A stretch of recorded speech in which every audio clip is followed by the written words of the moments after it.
In our own nation, the Boston Tea Party represented a massive act of civil disobedience.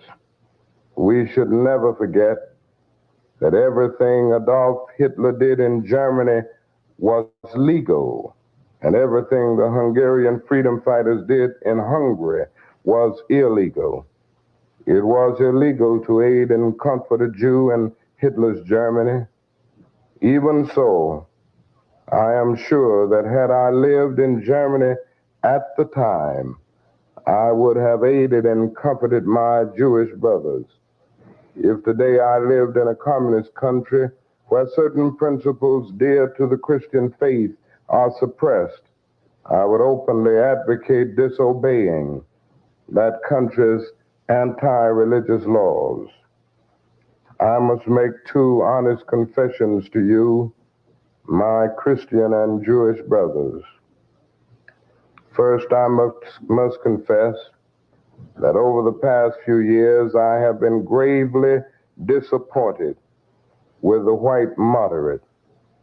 I have almost reached the regrettable conclusion that the Negro's great stumbling block in his stride toward freedom is not the white citizens' counselor or the Ku Klux Klaner, but the white moderate who is more devoted to order than to justice, who prefers a negative peace, which is the absence of tension, to a positive peace, which is the presence of justice, who constantly says, I agree with you in the goal you seek, but I cannot agree with your methods of direct action, who paternalistically believes he can set the timetable for another man's freedom, who lives by a mythical concept of time, and who constantly advises the Negro to wait for a more convenient season. Shallow understanding from people of goodwill is more frustrating than absolute misunderstanding from people of ill will. Lukewarm acceptance is much more bewildering than outright rejection. I had hoped that the white moderate would understand that law and order exist for the purpose of establishing justice, and that when they fail in this purpose, they become the dangerously structured dams that block the flow of social progress.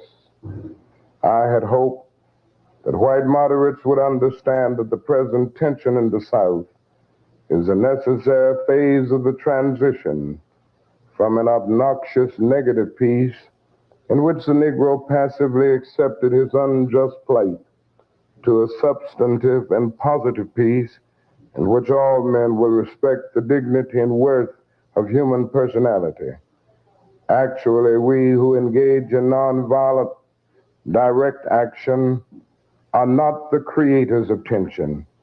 We merely bring to the surface the hidden tension that is already alive. Welcome to another episode of Straight Out of Politics. I'm your host for today. I go by Jay. CJ, I have been known since RBN. I wasn't known as CJ before that. So CJ, also Compton J, as I'm known on Instagram, TikTok, and I think I have a TikTok and somewhere else. I can't remember right now. But welcome. Today's episode, I've been sitting on this graphic for a little while. Aaron actually made this for me last week, I want to say. Yeah, last week. And with the common announcement and obvious planning of the candidacy of Marianne Williamson, I felt like this was the day where the graphic fit the topic, all the topics that are today. we're going to be talking about. So let's first talk about that, because what we're going to be doing is analyzing. We're going to go back and analyze all of what we just heard. It's about 3.5 minutes. So we're going to analyze that because we first have to establish a few things. One, this is really, when we're talking about the white moderate, that is a conversation about reformists versus revolutionists. And that in that instance, MLK was the revolutionist in that instance. When we're also talking about people like Marianne Williamson, this is also a conversation between or about reformists and revolutionary thought, revolutionary, more minded people.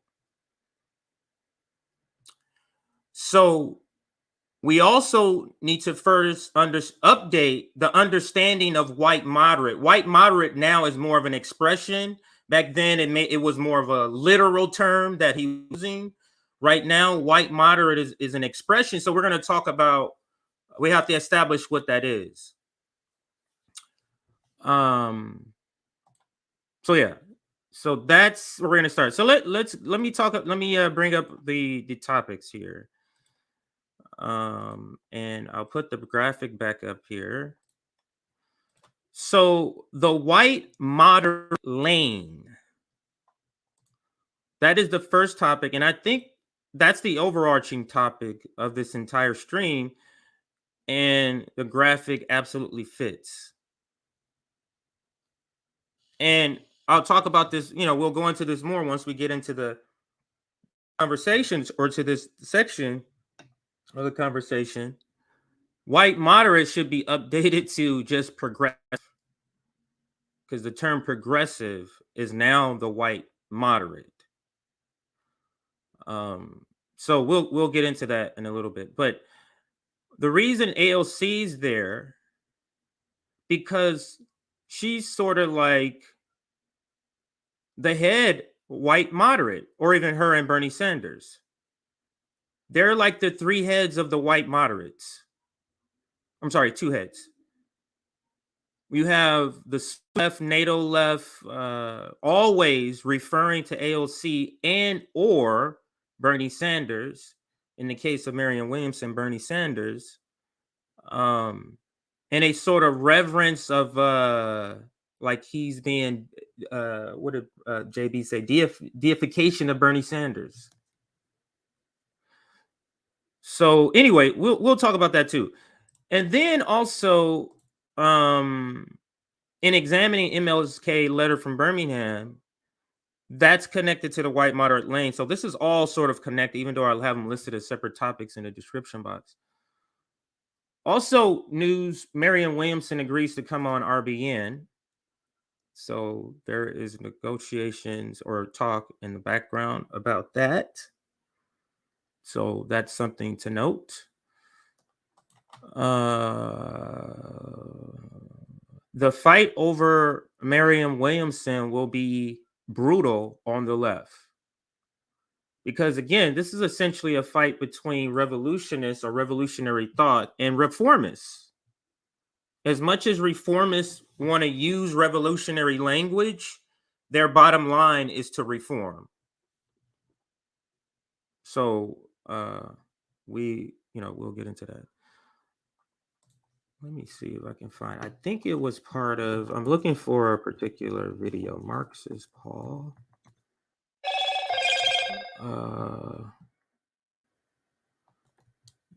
Unite left, I think, or lefty.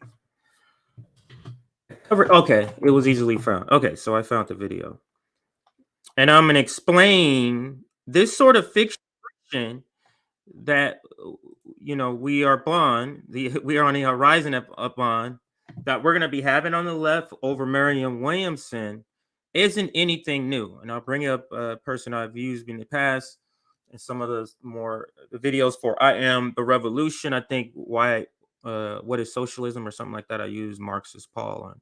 He's Marxist Paul on Twitter and on YouTube is where I know him. But where he talks about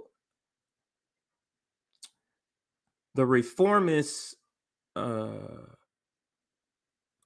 attempts to take revolutionary people, we call them non-establishment, under their wing and put it under the guise of reformists, under the leadership of reformists.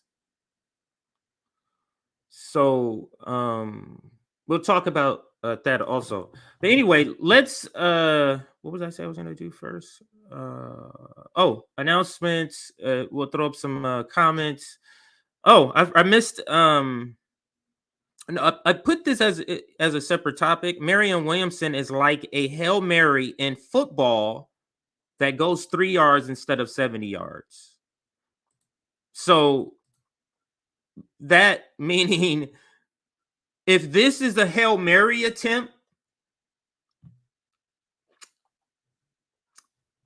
oh God, it felt like we were past this to me. It felt like we were past discussing supporting another progressive person on a Democratic ticket. I thought we were beyond that, or at least RBN is beyond that. And I believe our audience is beyond that. And obviously, this is showing where the fault lines between more revolutionary people and more reformists. But there's some important questions to be answered if we're going to be, if not we, but if some of you on the left are going to be doing this, and I'm going to make some suggestions. But first, let's go to some announcements. First, Substack. Join our Substack to get notifications on when we go live and do when we go live, and and do clips. So when we upload clips, we also send notifications of that. So notifications of clips and live streams, and also you'll get the link to the Discord if you're part of our Substack. The other way to get a link to our Discord is the scrolling bar below. If you're a Patreon member, actually, that's a different scrolling bar. I'm using something else. That is an old fundraiser. You know what? Let me switch this up a little bit. Yeah. All of my most updated stuff is under the CJ show. So we're going to change this a little bit. All right. So there we go. There goes the scrolling bar where you can see the Patreon. If you're a Patreon member, and I think it's $3 is the lowest I've seen. So $3, $4, $5 and up. You also get the Discord link. Now, let's like the video. We're at 180 people watching. This is an important conversation for comrades and people that might be in our community, maybe distant communities. You know what I'm saying? So maybe not as that close to you as you want an ideology, but they're fairly in the same realm. We would like all those spectrums, or I would like all those people to be here for that conversation. And that can only happen if we get everybody to hit that like button. So let's shoot for 175. So if everybody hit the like button, we can get to 175 real quickly. We're at 82 right now. So that's essentially 90 or so. So if 90 of you hit that like button, we can get started. Oh, since I switch, I do need to put the straight out of politics banner up. All right, so straight out of politics, which was my original show. Now, also part of the announcements, check out the website we have, Revolutionary Blackout Network. And also we've updated our email. So no longer using the Gmail, info@revblacknetwork.com is where you can contact us. And let's one more time, we're reaching 175, and thank you for those that have hit that like button. Let's check out some comments, and then we'll get back into this conversation. Here's a super chat. Marianne Williamson will eventually just bow down to Democrats. Why are we even entertaining her aspirations to run? Rev won't be with electoral politics. I think that's what that says. Rev won't be with electoral politics. And that's CEB Applejack. Thank you for the super chat. And that's one of the questions, along with, are we expected to, not we, when I say we, I say people, I'm using that loosely to mean people on the left or left leaning. So are we on the left expected to donate money to a campaign that's going to capitulate to the Democratic Party? And I guarantee you that's it. Like, I guarantee you. So, and if it's not, say it then. If it's not the case, then say it. So thank you for that super chat. Let's scroll to the top and get some of the people extremely interested to see Marianne Williamson on RBN. I look forward to a deep discussion about important issues. It'll be very similar to, the Ryan Grimm discussion, where he comes on and we talk. There's no name call, nothing like that. It's just conversation about ideas. So I must say, for those, I know those in the audience want people, they want us to bring people on and see fights, but that's not what we're gonna do here. We're about our brains. So it is my philosophy, and it's probably most humans' philosophy, that when you have the person here, you're not gonna go call them names and not gonna be ridiculous. Even to the extent where you may not be as hard as them as in your tweets. That is just to give the person respect. Now, if they say something out of line, like call you the N-word, then all bets are off. Or if they're here to be contentious, like if somebody's here saying communism is terrible, then we're just going in. But I'm talking about if you're trying to get an exchange of ideas, then you give the bare minimum of respect. And I think that's the case, or will be the case, with Miriam. Well, the fact that people are giving Miriam this much free publicity should terrify us all. And I'm going to get to that. Because if you look at some of the footage, and I hope I can get to all of it, it's a lot of stuff, I may not get to all of it, but everybody from Kyle to Brianna to, who else I got? It's two other people I have are talking. Is it Crystal or somebody else talking about this idea of Marianne Williamson running more than a year ago? So is this really just the professional managerial class in left media picking and anointing somebody for us to all to bow down to because they're the almighty smart degree having people? Let's keep this one clean here, or try to keep this one cleaner.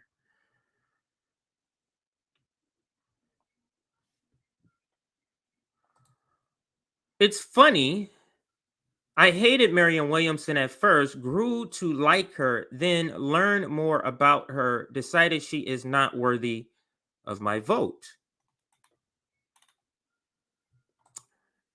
Nick, don't get me wrong, I'm not supporting her for office, just want to, we're in a conversation here. She says she is. I'll show you. I think she even confirmed in public. Yeah, she confirmed in a tweet. Like, she's talking to Nick in the tweet. So it's in public view for you to see. And I think I'm gonna get to that. Hopefully I will. Marianne Williamson agrees to come on. Yes. I'm going in order of the tweet. So we may have already said some of these things. So maybe I should read them a little bit more. Watch read that. Maybe we should here. Okay, so all right, so let's go towards the bottom. Nothing there. All right, I think that's it. Now, what I want to do and examining the same 3.5 minutes of this video that we played to start with. I think it was 23:30-ish. 23:30-ish, yeah. What I want to do is show how what he's saying in the video, I'm sorry, speech or in this letter, how, and I'm going to take the words that he's using and insert the people in that thumbnail. Insert those people, insert this idea of progressive Democrats into it. So, but first, like I said, we have to define, what is the first thing I have in my notes here? This is a conversation between reformists and revolutionists. Now, I'm going to play this video by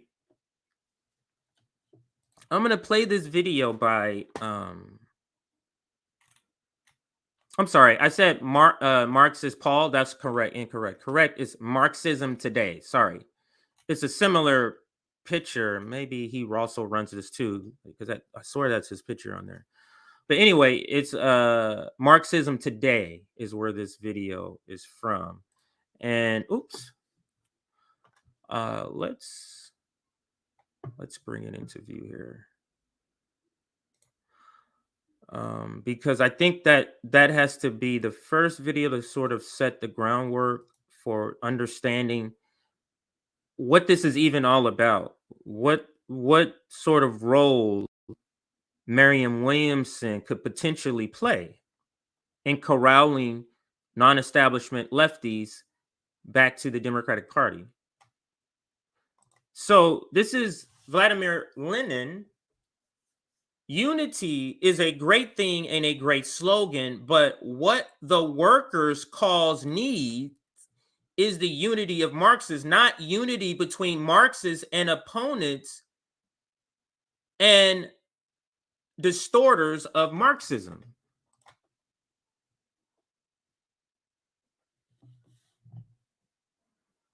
A question often raised in left-wing circles is that of the unity of the left. According to those who raised this question, it'd be desirable if everyone on the vast and very vaguely defined left could unite to form some kind of giant left-wing organization which would somehow encompass everyone from social democrats to anarchists to Marxist-Leninist Maoists. While this kind of left unity certainly comes across as a great slogan, it papers over the very real principled opposition between revolutionaries and reformists on the left. While some who promote this idea are genuinely well-intentioned, such as those who are new to left-wing politics and who don't yet fully understand why there are so many different left-wing ideologies, the slogan of left unity is too often advanced in an attempt to bring revolutionaries under the leadership of Reformism. That part right there. So if Marianne Williamson's role will just be to bring people back to the Democratic Party, isn't that the role she's playing here? And I'll rewind it and play the last, because it's the last sentence he says here. Let's start there. Don't yet fully understand why there are so many different left-wing ideologies. The slogan of left unity is too often advanced in an attempt to bring revolutionaries under the leadership of Reformism. Revolutionaries, in our case, non-establishment, under the leadership of reformists, which Marianne Williamson clearly is if she's running as a Democrat. All right, I'll try to keep my eyes on these notes, on the comments here, just in case a super chat or something comes through, because I have to, do this presentation. So that's all I needed to show in that video. Now the video, go and watch it. It's called Lefty Unity, When, Where, and Why. And it just talks about the 3 different types and when we do coalition with reformists and when we don't. So when it's specific, like a specific single, I think it's called single something I can't remember, but single something. It's a single issue, like forced to vote, like Medicare for all. Yeah. Supporting a candidate, that's a stretch, because a candidate that people who are non-establishment would want is not a candidate, is not a candidate that would be able to run as a Democrat. Here's a super chat that just came in. Very happy to learn that RBN will dialogue with Miss Williamson. Could possibly have Kasham, or I keep doing that. Shama, 1,000 apologies to you, Shama. I always do that. Have Shama Swant join that conversation, as that would be fire. That would be great. Anytime you bring in a lot of people, it does prevent more dialogue, deeper dialogue, because you have to let more people talk. Because right now we're debating how many to even have with Marianne Williamson. So I'm not sure that's the case. I'm not sure what. So Brian, as in a regular comment, not as a super chat, in a regular comment, answer this question: what could a conversation like that provide between Shama Swand and Marianne Williamson? Or what are you looking for it to provide? Maybe that's a better question. So however you want to take it, you can put your answer there and we'll talk about it. All right, so let's put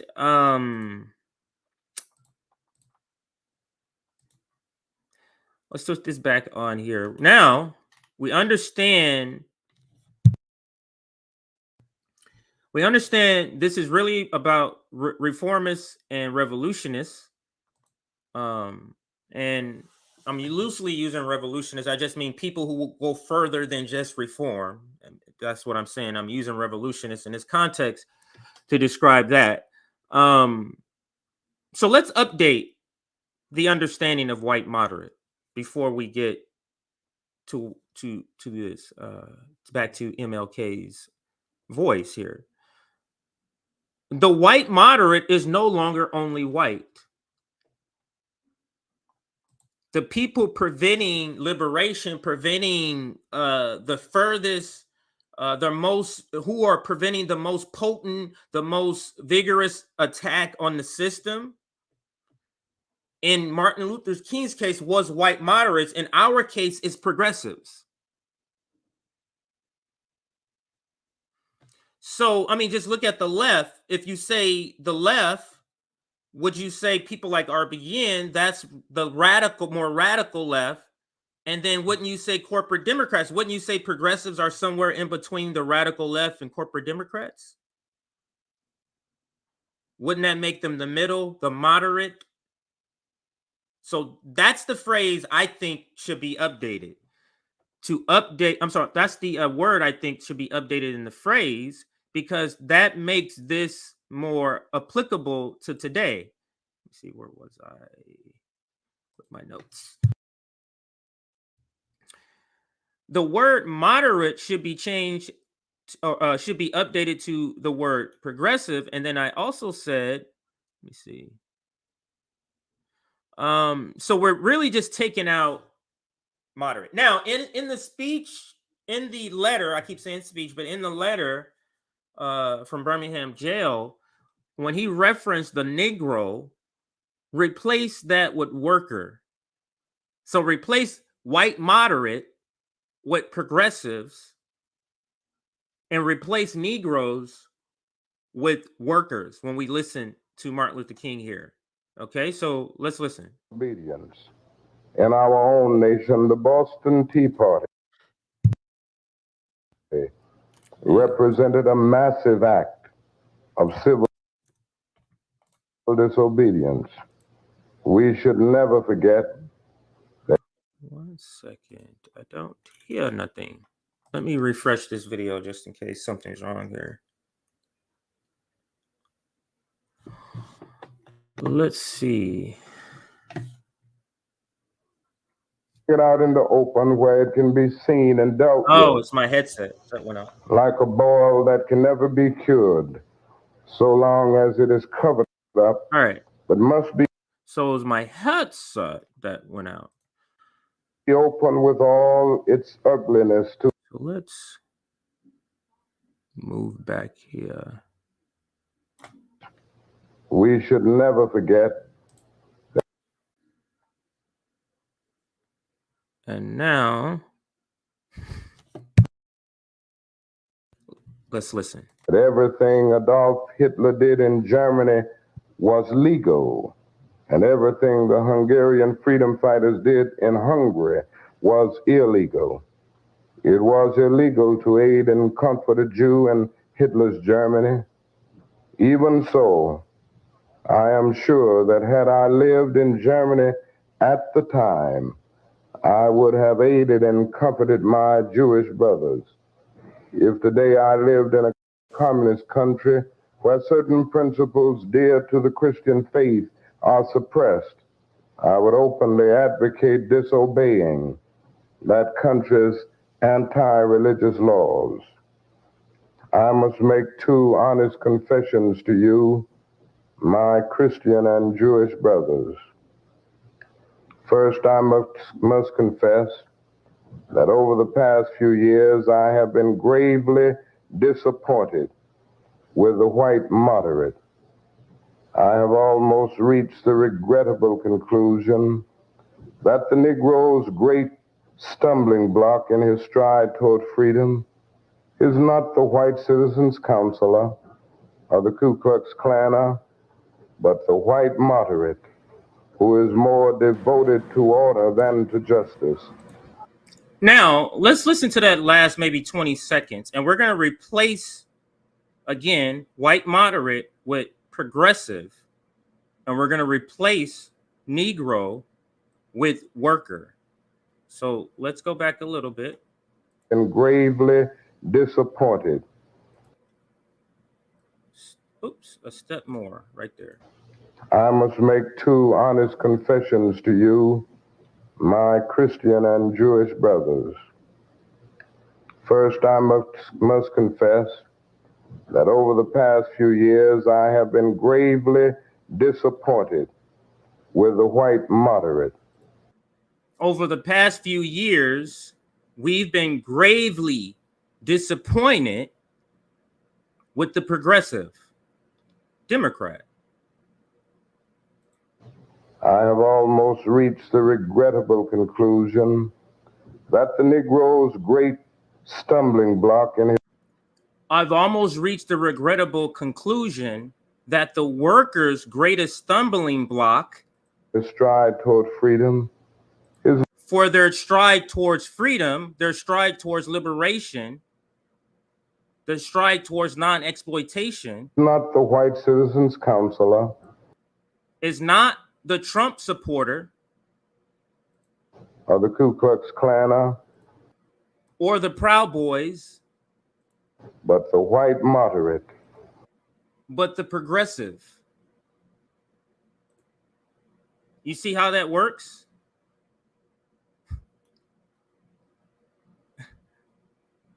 You tell me that doesn't fit perfectly. What have we seen over the last 2 years with the progressive Democrat? But failure after failure. We can debate whether intentional or not, whether there's some sort of sabotage or they're just too naive. But have we not been gravely disappointed in the progressive Democrat?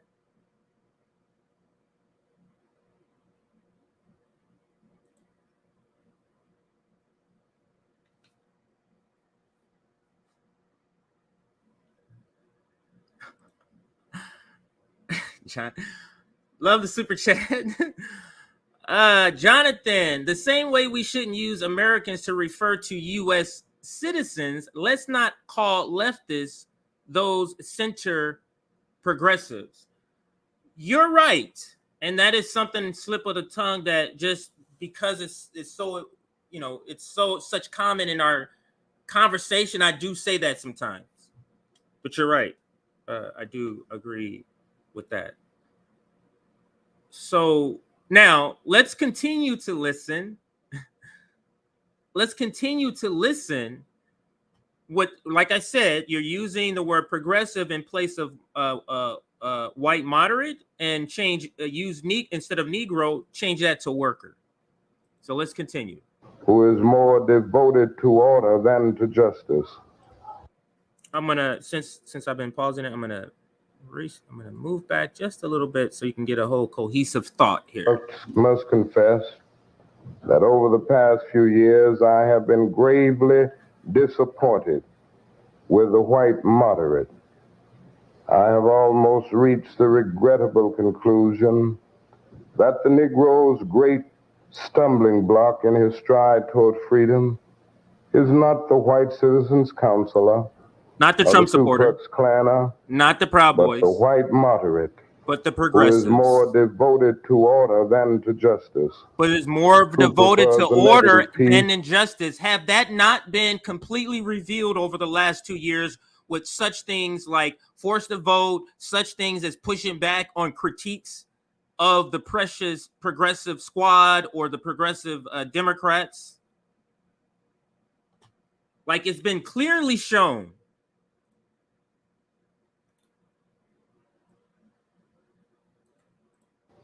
That the Negro's great stumbling block in his stride toward freedom is not the white citizens' counselor or the Ku Klux Klaner, but the white moderate, who is more devoted to order than to justice. More devoted to order than to justice. Another thing we're going to be doing, and I think I have already started this, is we're going to be talking about, do the characteristics or the traits of the white moderate, in our case, the progressives, of the white moderate, do you see any of those traits that overlap with the progressive Democrat? Here's the first one I want to put as a trait: devoted to order rather than justice. Does that ring true for anyone? Would you say that's an accurate description?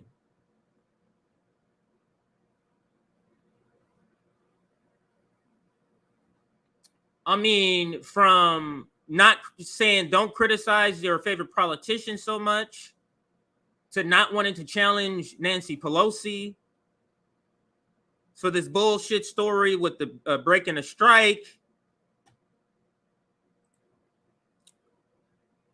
Let's back it up a few seconds and continue. And gravely disappointed with the white moderate. I have almost reached the regrettable conclusion that the Negro's great stumbling block in his stride toward freedom is not the white citizens' counselor or the Ku Klux Klaner, but the white moderate, who is more devoted to order than to justice, who prefers a negative peace, which is the absence of tension, to a positive peace, which is the presence of justice, who constantly says, I agree with you in the goal you seek, but I cannot agree with your methods of direct action. Isn't that exactly what was told and said? Oh, yeah. We want Medicare for all. But I don't agree with your tactics. Isn't that what the reformists, the pseudo left, the NATO left says all the time? Because they say, why are you critiquing us so hard? We're allies because we have the same goal. I just don't agree with how you want to get there. David Sirota says it all the time. Theory of change is what David Sirota says. Now, let's go to the graphic because I'm there. My show, I don't plan it. I just go with what I'm feeling. I'm feeling like I want to cover the graphic. Since I mentioned David Sirota, I remember the graphic here. So we have David Dole, we have Jordan Sheraton, we have David Sirota, Kyle Kulinski, Crystal Ball on the left, and then on the right we have Ryan Grimm, Anna Kasperia, Emma Vigeland, Sam Cedar. We can also add Cenk Uygur on here, and many more that can be in this lane. So if you are the white moderate, or you are a supporter of the white moderate, or you prop up the white moderate, and I can say everybody on this picture has been there or is there currently. Let's get back to the talk. Who paternalistically believes he can set the timetable for another man's freedom, who lives by a mythical concept of time. This is the part that makes RBN and myself so upset, and the rage you see in this content about this progressive Democrat strategy. Is like, you're living fine, and everybody else has to go through pain. Like you know, a worker's liberation is based on your comfortability. Like, it's based on your timetable. That's the right word. Just like he says, based on your timetable, off some mythical time. That's a great phrase, mythical concept of time. Oh, next time I'll get a committee assignment. We just need to vote in some more progressives. Don't they tell us that all the time? We just need to vote in some more progressive. That's all. Time. This mythical concept of time. Let's continue. And who constantly advises the Negro to wait for a more convenient season. Constantly advises the worker to wait for a more convenient season. That's exactly what's happening. Advising a worker against forced to vote.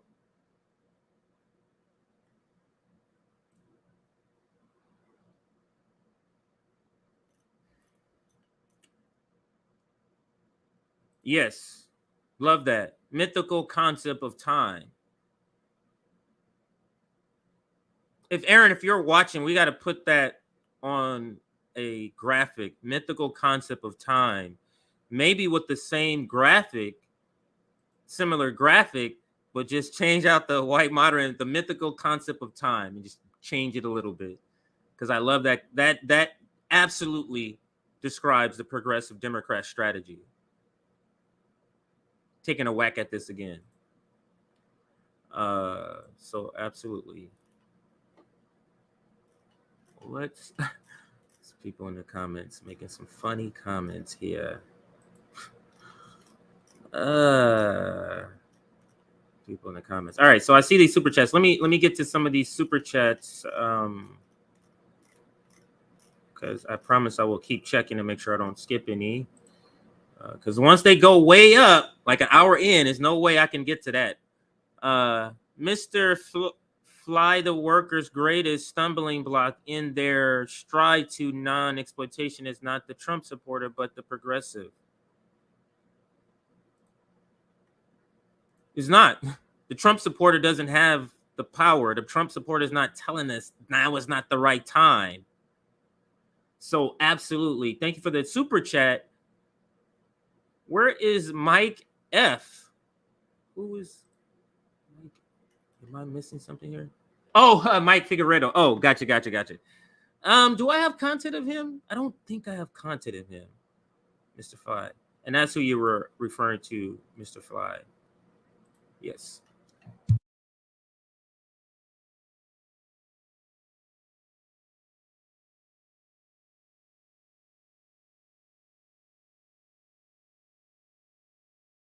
Sorry, I forgot to hit the mute. I see your point of having two guests. I just wanted to get your perspective. RBN speaking with Marianne Williamson is what needs to happen. I personally can't wait. Yes, and that no, I mean, you would love to have these conversations with multiple people. I would love to have a conversation. who would I like to have well, it's a lot of people that's no longer here, but I would love to hear a conversation with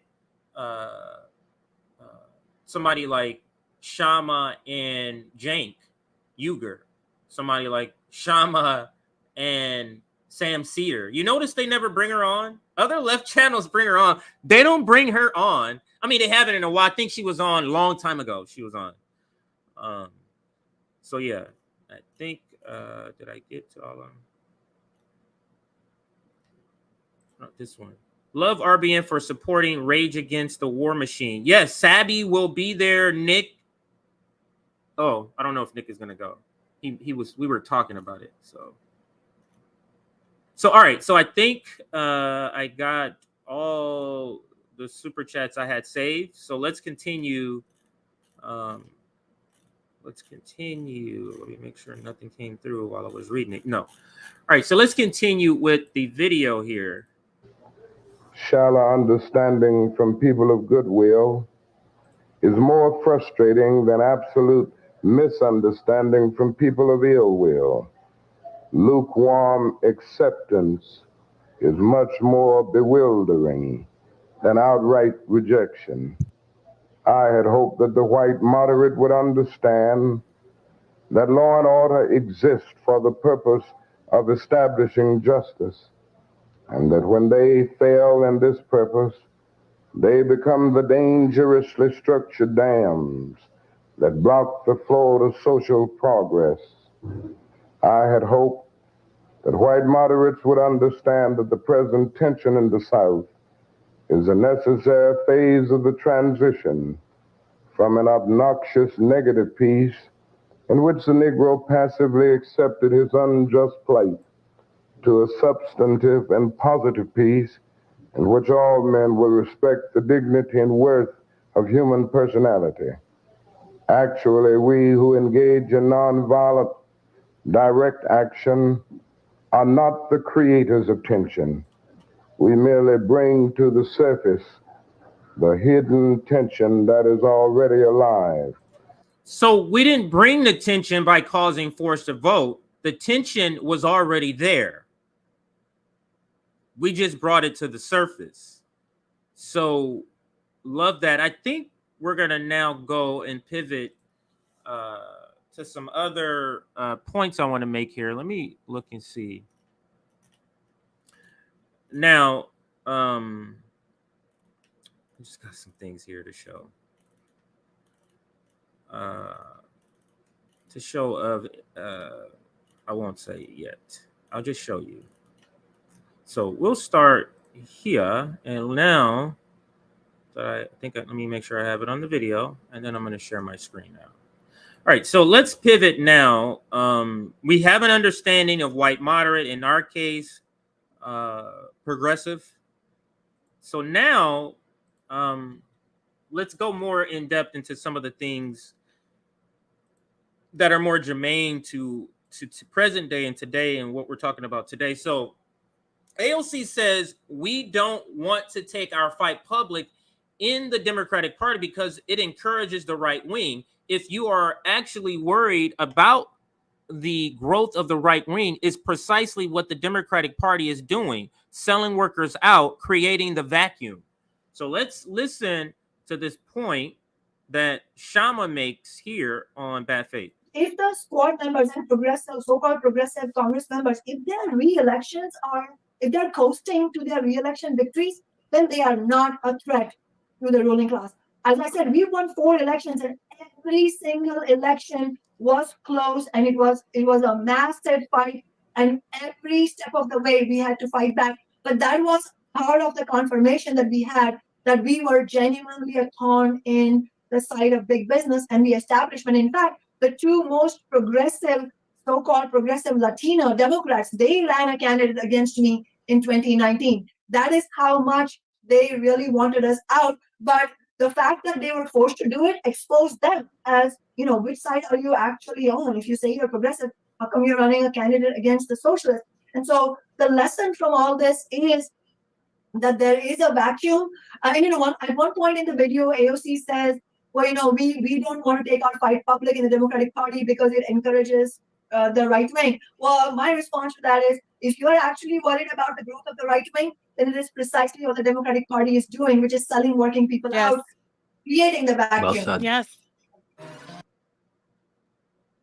Great point. Now,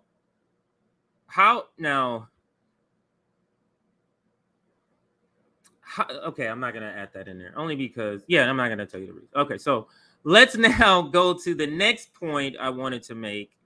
And I'm going to bring up a completely different video. We're going to go, actually, no, let's start with the Rising video.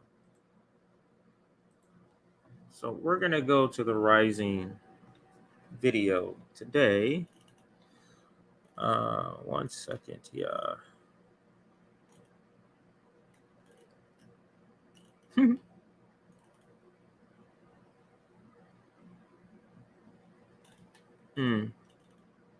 All right, sorry, I'm looking at some of the stuff I have here.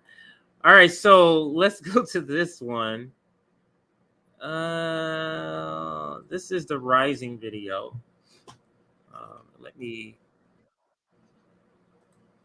Let me put it on the screen for everybody here. So let's examine this. Oh, because I was watching it already. So let's go here. And I'm just going to go right to... Actually, no, let's listen to the whole thing. Let's listen. House Republicans announced members to the Select Subcommittee on the Weaponization of the Federal Government yesterday, including Representatives Jim Jordan as chairman, Darrell Issa, Elise Stefanik, and more. In a statement, Republican Speaker Kevin McCarthy said the government has a responsibility to serve the American people, not go after them. Unfortunately, throughout Democrats' one-party rule in Washington, we saw a dangerous pattern of the government being used to target political opponents while they neglected their most basic responsibilities. All this to which Twitter CEO Elon Musk responded, "This is important." Here to discuss is 2020 Democratic presidential nominee and acclaimed author Marianne Williamson. Welcome back to the podcast, Marianne. Oh, thank you for having me.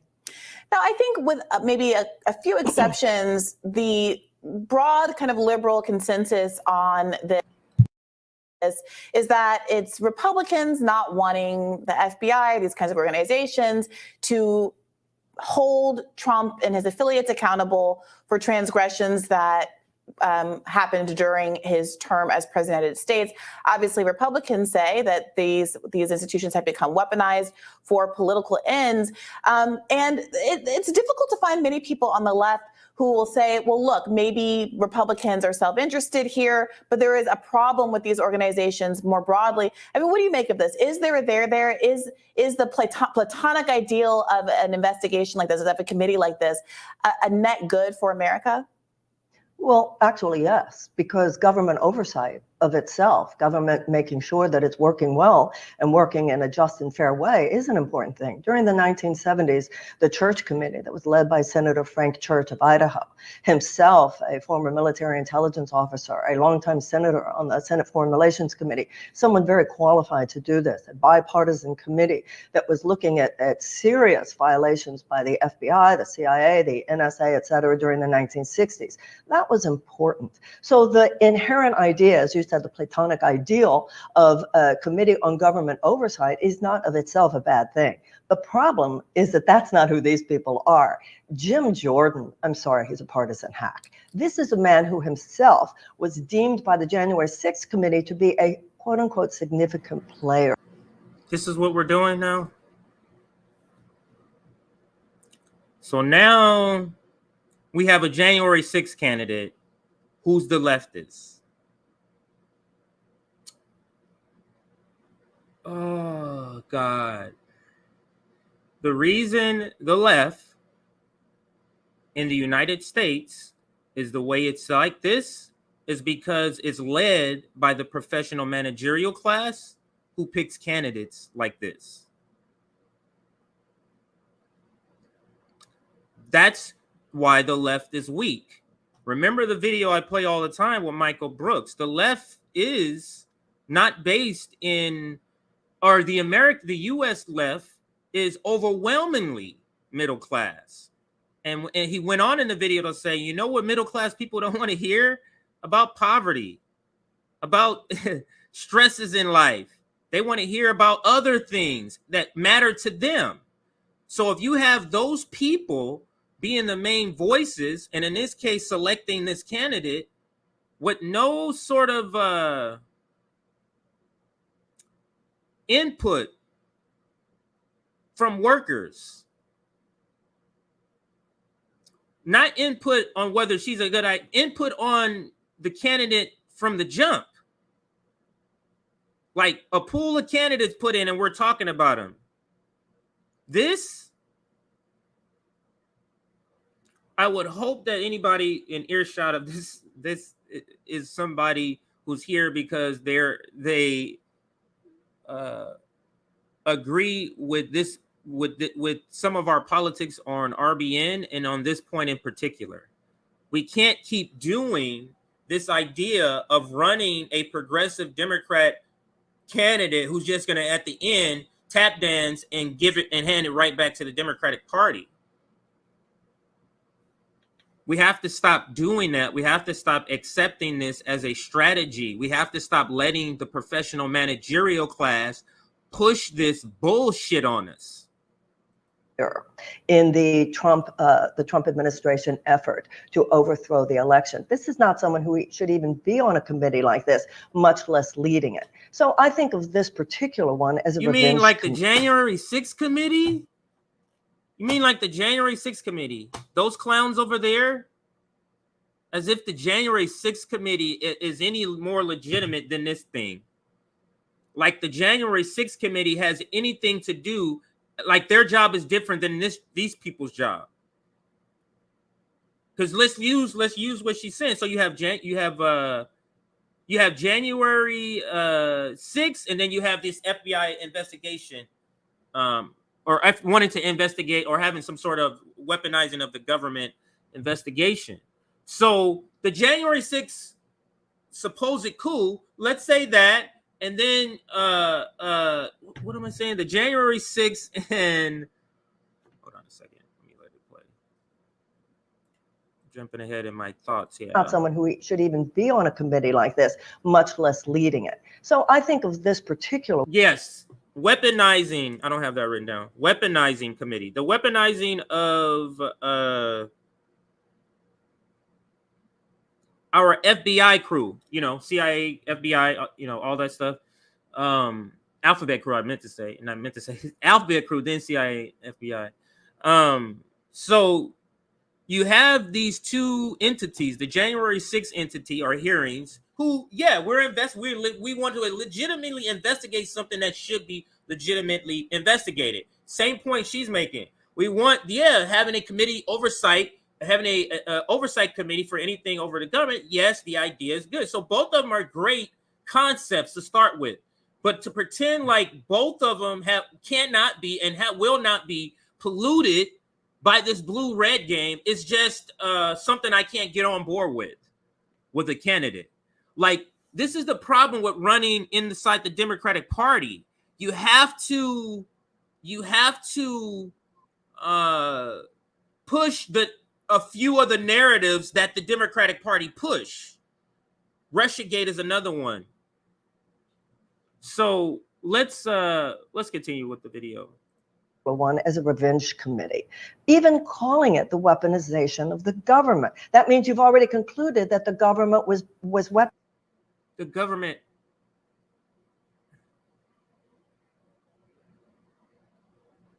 So if at a shooting somebody shot, hasn't it already been concluded that somebody has been shot? Then you have an investigation. So what is this framing as if you can't already have the conclusion and now you're trying to investigate how we got here? As if that lane doesn't exist. He said that it's not the role of government. In that quote that you just read, he said it's not the role of government to go after its citizens. Well, actually, it is the role of the Justice Department to go after people who are breaking the law. So if in fact they find any overreach, then fine. But I have deep suspicions about the motives And the intention of this committee, like I said, as evidenced by the fact they're already naming it a committee on the weaponization of government. Yeah, certainly we're hearing a lot of criticisms of these ideas from many mainstream Democrats, mainstream media people. I mean, I do think it's interesting that the kind of normal Democratic consensus has very much defaulted to a kind of defense of the state and of these agencies when, I mean, progressives, for a long time were known for speaking out against various abuses, the FBI spying on, recording JFK or sending threatening messages to Martin Luther King. These are institutions with kind of sordid histories from both a libertarian and from a progressive standpoint. And now it's really, MSNBC and CNN are full of commentators who are former law enforcement, former federal agents, and it's really, oh yeah, these are the smart good guys in charge. They're the good guys, and then Republicans think they're the bad guys because they think they're targeting Republicans. I absolutely agree with you that it's all right. So let's fast forward to her announcement because they talk about this subject first, and then they get to her announcement. Be funded. That was instigated by far right figures that I have no substantive policy. Yeah, I don't care about that. While liberals are interested in protecting them no matter what. I mean, what do you think that the Democrats or the broad left should be doing to try to reclaim authority? I think not just in this area, but in several other areas where the right seems to have been able to own, including, issues relating to free speech, for example, which have somehow become coded in the public sphere as conservative domain. Well, first of all, I agree with both of you. There's an intellectual laziness that has set into the political argument. We treat it like a football game, your team versus my team. The only team we should all be deeply interested in is the U.S. Constitution and the American system of democracy. That's what sorry, that U.S. Constitution thing. Sorry. Sorry. we should be fighting for all the time, struggling to defend. And as both of you have said, sometimes it's the Republicans, sometimes it's the Democrats. We should be concerned, we should be talking about this in terms of reforming the police, in terms of obvious cases of police brutality, in terms of such things. Are you listening to what she's saying in terms of obvious cases of police brutality? I'll assume she didn't mean it the way that that could be sound. So let's go. For all the time, struggling to defend. And as both of you have said, sometimes it's the Republicans, sometimes it's the Democrats. We should be concerned, we should be talking about this in terms of reforming the police, in terms of obvious cases of police brutality, in terms of such things as what happened down in Atlanta with the shooting of environmental protesters. That's where those of us on the left should be very, very concerned about overreach by government, situations such as that. So once again, the very idea of holding government accountable, that of itself is inherently fine. All of us need to remember that it's the principle that we are defending. And there are times when the government overreach that we're concerned about on the left has to do with things like censorship, has to do with decisions for foreign policy being dictated too much by the defense industry, things like our food policies being too dictated to by big food and big agriculture, the fact that there are pesticides that there are chemicals and pesticides that harm a child's brain because of policy being dictated to by chemical companies, the fact that there are too many guns on the street because our policy is dictated to by gun manufacturers, fossil fuel extraction because our policy is dictated to by big oil, the fact we don't have universal health care because our policies are dictated to by insurance companies, and people in America are flying to Canada and to Mexico to get insulin that they can't afford here because the policy is dictated to by big pharma. There are plenty of places where we should be concerned about the government being handmaiden to the forces that hurt us, treat us unjustly, rather than being advocates for the American people. Well, meanwhile, House Republican Speaker Kevin McCarthy has responded to questioning over the removal of Democrats Adam Schiff. All right, let's see.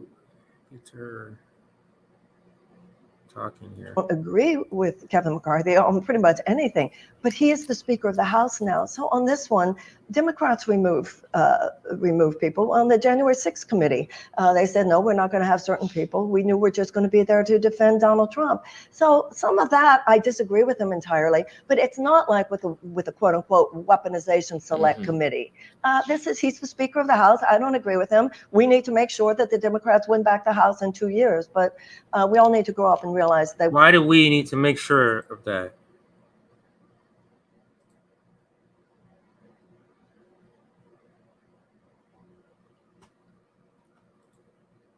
We're going back to the Democratic Party. This is won this election.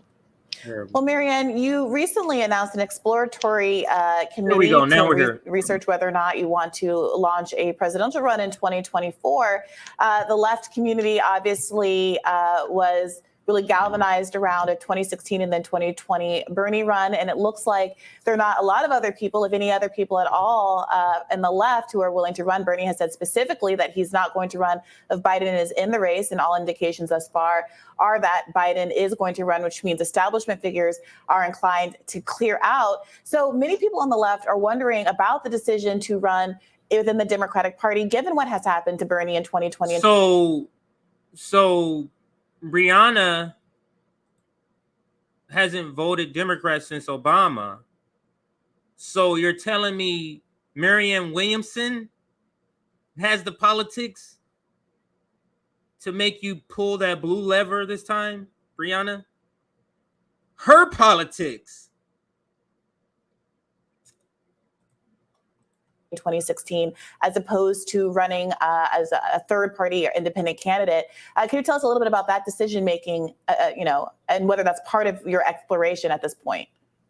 Well, as I've often said, I think everybody should do what their heart leads them to do. So I don't have any judgment of people who say, no, we just have to build up third-party voices. Each of us has to follow our own gut.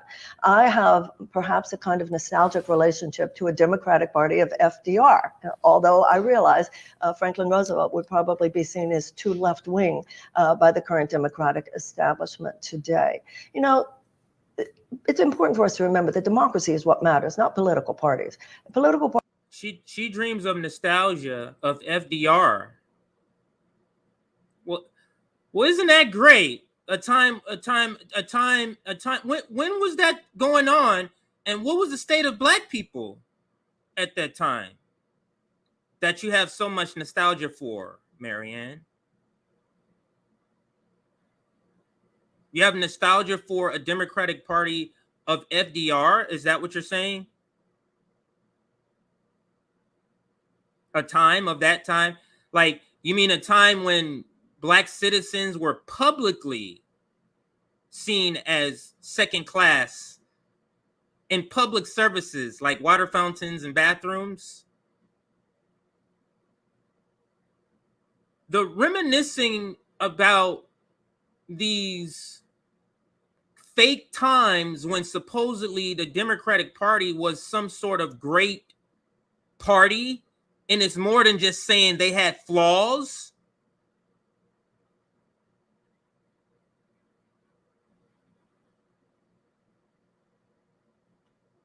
I don't understand. I don't understand. This is really setting into me that the left is about to do another year or so of clown shit with another candidate in the Democratic Party. This shit is fucking depressing right here. Parties are not mentioned in the Constitution. George Washington warned us about them. John Adams said that he thought that they were the biggest threat to democracy.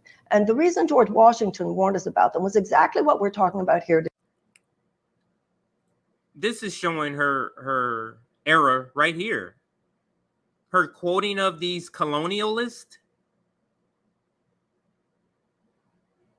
Does she not know that these are some of the worst, terriblest people?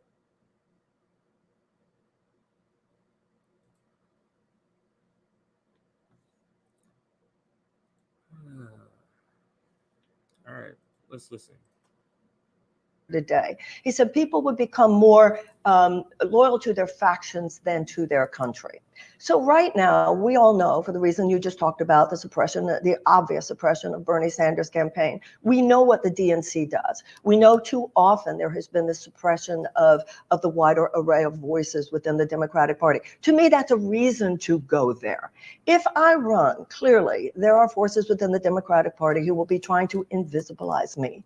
I think they would have an easier time invisibilizing me if I run third party. If I do run, and I run as a Democrat, I will be more inconvenienced to the people who need to be inconvenienced. You know, when I was younger, Eugene. Oh, this is a terrible sale. This is a terrible sale. We're gonna rewind that. The reason I'm even having this sort of body language is because it feels like we've been here before, but somehow, and I love how the reference is as if she hasn't decided she's running already. So let's listen. Democratic Party who will be trying to invisibilize me. I think they would have an easier time invisibilizing me if I run third party. If I do run, and I run as a Democrat, I will be more inconvenienced to the people who need to be inconvenienced. You know, when I was younger, Eugene McCarthy primaried LBJ, and Bobby Kennedy primaried LBJ. Now, the DNC says this is why nobody can primary an incumbent Democratic president, because when it happens, we lose. Excuse me, they killed Bobby Kennedy. So the correlation there should not be seen as causation. And then they use the Teddy Kennedy example as well. This goes back to everything we were talking about earlier. It should be about the democratic process. It should be about voices. Why are the American people offered 7? This is so 2008. This is so like a candidate for 2008, not a candidate post-pandemic, not a candidate in the midst of ramping up for war with two nuclear powers.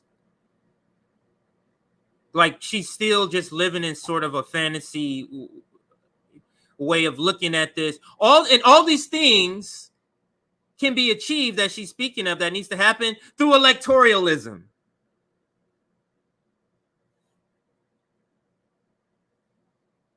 And the referencing back to these people, to me, is a terrible strategy. If you're a Democrat leftist who's trying to gain people, younger people, why do you keep referencing these old figures in American history? Brands of toothpaste, if not more, but only 2 brands of political candidate. This operational, almost like, you know, we will do this. You will not primary Biden. I'm not one of them. I'm not part of that machine. I think the American people deserve to have as an option as wide an array of possibilities in terms of the consciousness of the candidate, how the candidate is analyzing what is happening in our country today, what that candidate would do to change those things and to effectuate those things. It should not be about the DNC. It should be about democracy and the American people hearing what options lie before them. So it's about democracy. And sounds like you're saying you would be willing to primary Joe Biden. Any American should be willing to primary any president that they think could be improved upon, if they feel that that presidential administration could be improved upon.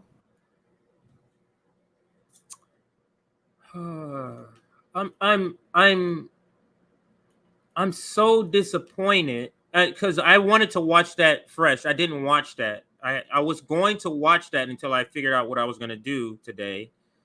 And I didn't want to watch that to hear. I am so deflated.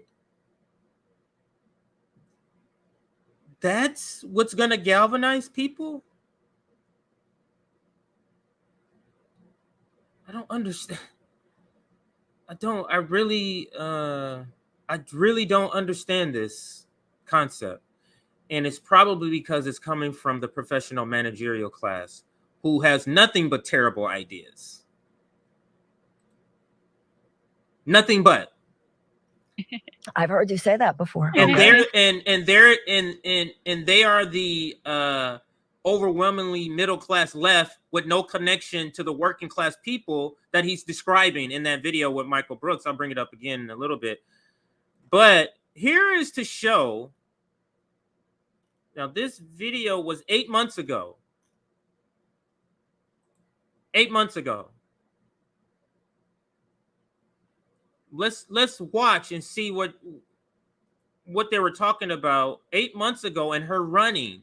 And you tell me a certain amount of people just didn't decide and push her behind the scenes to run, knowing that they were going to all support her on left media.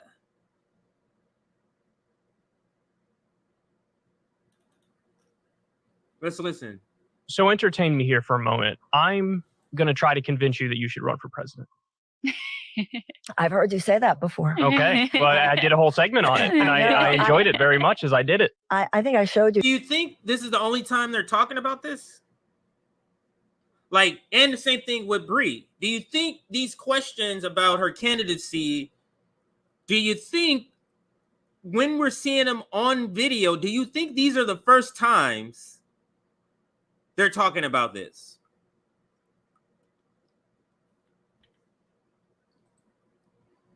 Somebody took a picture of me. It's so interesting. I showed you that picture when I was watching Sanders in 2020, and he definitely sparked. All right, it's important. So you look at Bernie Sanders in 2016, and you look at Bernie Sanders in 2020, and he definitely sparked something. He sort of awakened a generation. He ushered in this new wave of a New Deal kind of politics that reminded people that this is possible. We don't have to always be permanently stuck in the Bill Clinton model or the Barack Obama model. There's something better out there. And it really got a lot of people involved in politics.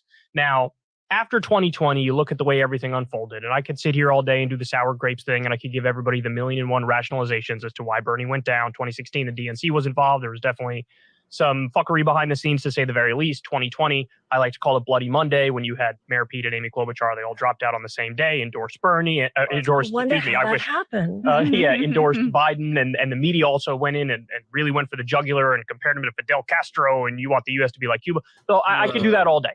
But when I look back at it now, he sparked something. It's very important, but now the torch needs to be passed. And the question is, to who? For as much as the torch, the PMC said the torch needs to be passed from the sheep herder Bernie Sanders to somebody else. This is yeah, they're disgusting.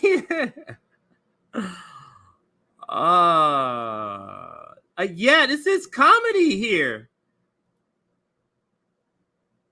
Like, Marianne Williamson is taking the torch from Bernie, and Bernie's not even worthy of having it anymore. But isn't that a step back?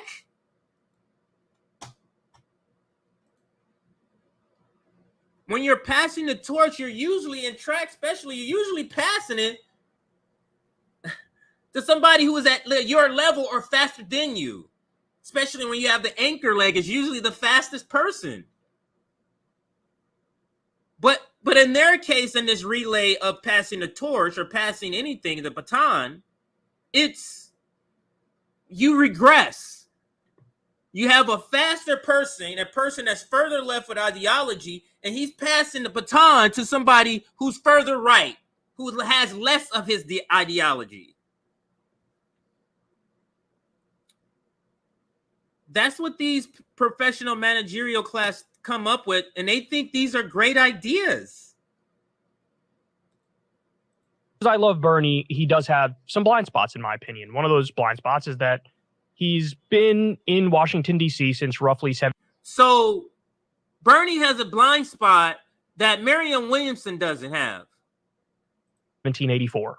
And when you're in D.C. that long, even with the outsider credentials that he has, through osmosis, you sort of become part of that system. And so he thinks of Joe Biden first and foremost as my friend Joe Biden, even though I have these gentlemen's ideological disagreements with him. And that's the main problem, too, is that it's not gentlemen's disagreements. You're talking about the Iraq war. That's a war crime. You're talking about the Patriot Act.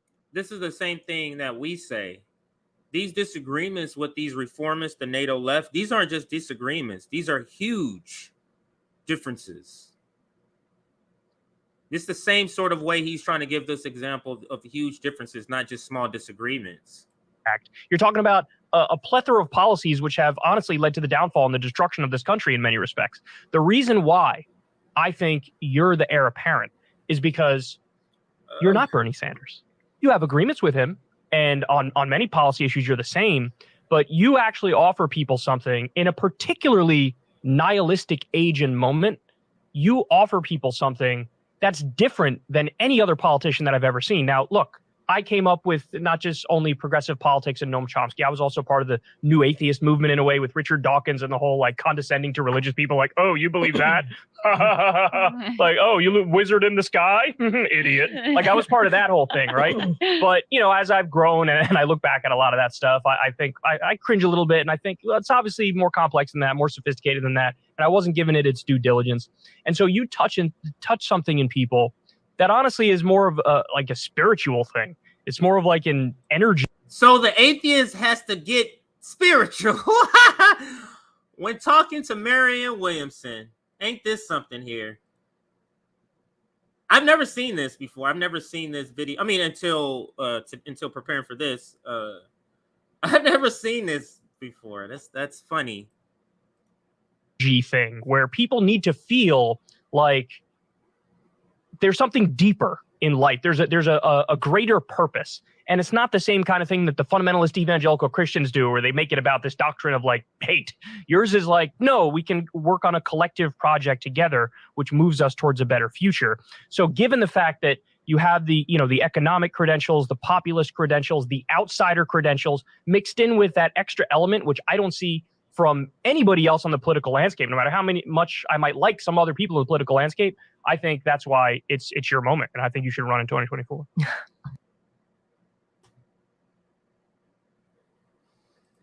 Well, first of all, just on a personal level, the professional managerial class, boy, these motherfuckers need to be tamed. They're out of control with their shit. They literally put together this sham to put this person up now here.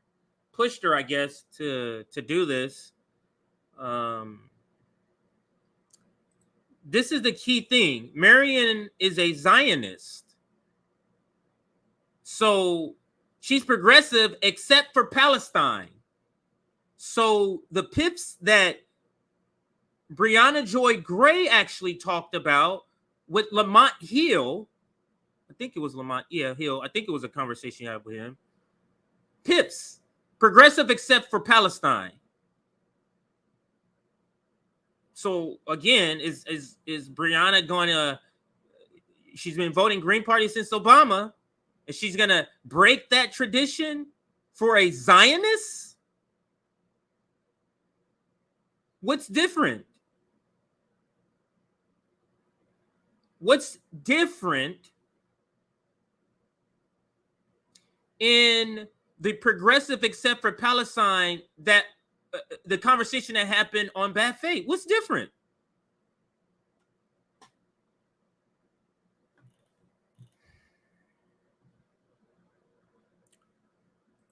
Let's continue.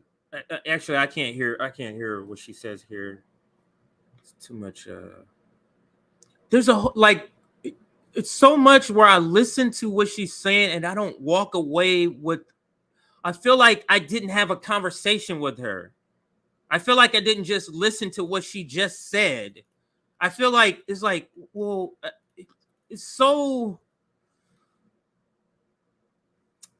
like, what's the right word? Nondescript. It's so, you can't pin it down to mean anything but this sort of broad New Hampshire idea. I bring up reparations. So and she thinks she's going to get a bunch of black people just based off that. Not this. I wonder not this black radical network. You're gonna have to do more than just say I'm for reparations, and then do everything else the same. Be the same neocon Zionists that all the other Democrats are. Don't think so. Here she talks about what's needed or what's the bare minimum for a candidate, a progressive challenger to Biden. She talks about the bare minimum. Now, harken back for those that watch, this is over a year ago, so harken back for those that watch RBN or have been watching us for a while. Hang on a second here. Where is the...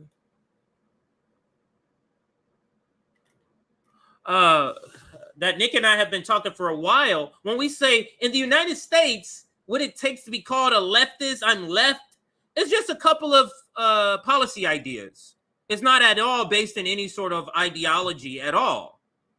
So that's why we find ourselves as revolutionists in the same lane as reformists, whereas in any other country, we wouldn't even be talking about this crap. Supporting their fucking milquetoast candidate.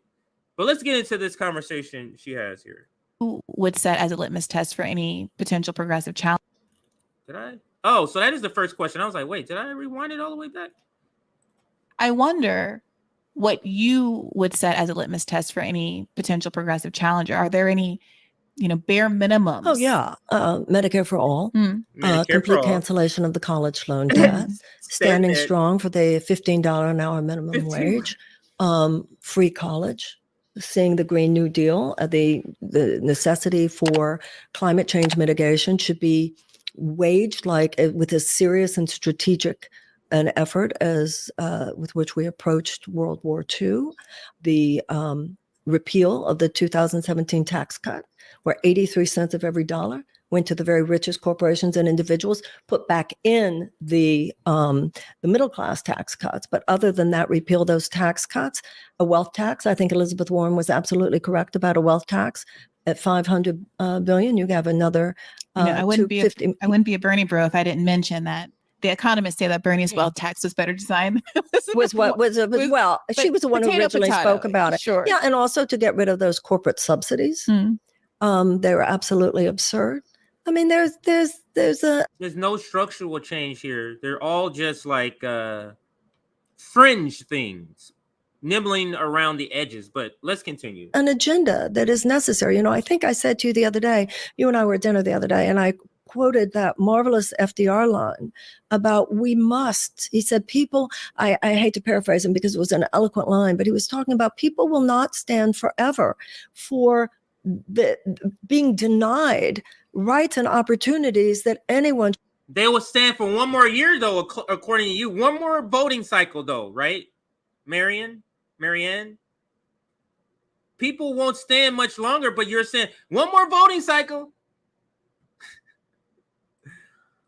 Should be able to expect in a society such as ours. And he said, we must correct these imbalances by drastic measures if necessary.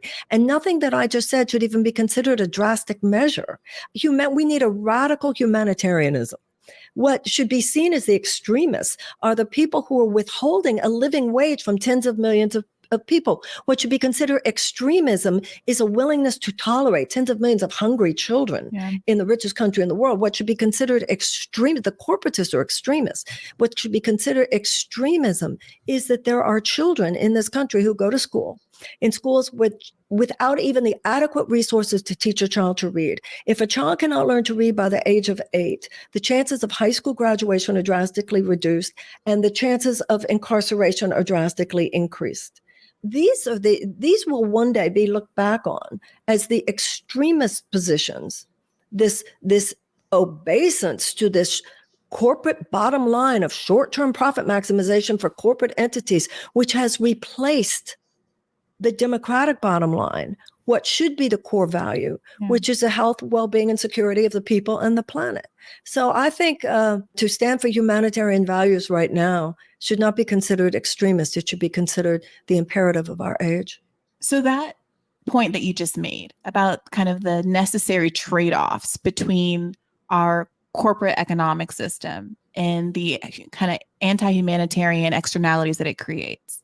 I think is really core to the left ideology. It's everything. It is the core, I think. It's what separates the leftists from many Democrats. You know, like, and I don't mean to blame individual voters who might not have even, they're not presented with that kind of a choice, generally speaking. So they're not really choosing that. But the people in charge, it's the difference between like a corporate Democrat and a leftist.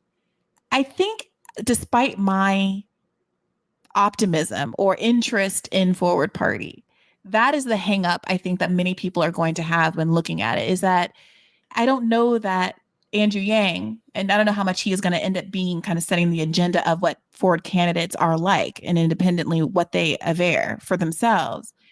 But his unwillingness to go quite as far as to say, I'm anti-capitalist. Well, he's not. However, she's not either.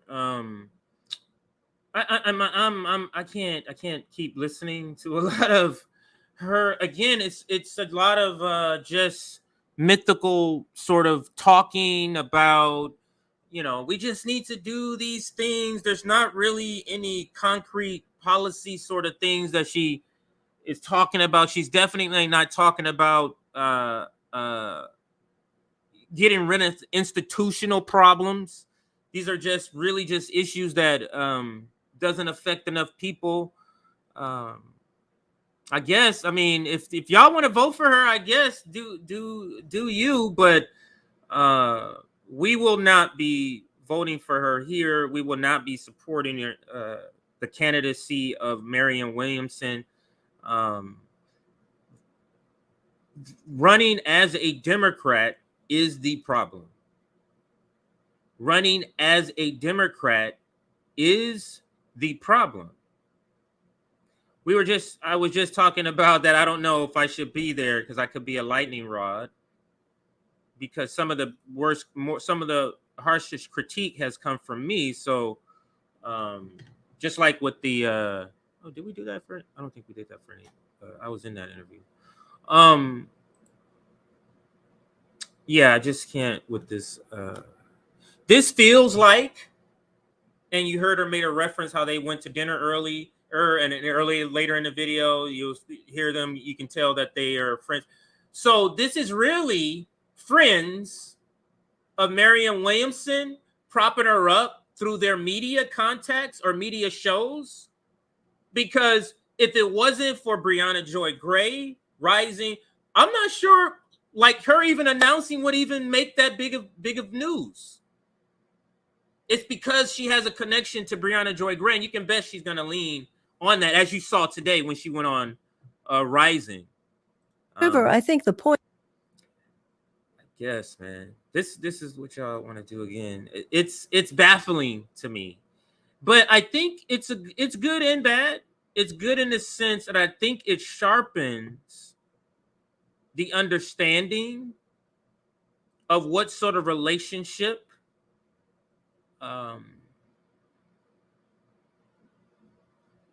people who are more radical, because there's people who are more radical than RBN, but people like in the ideology of RBN,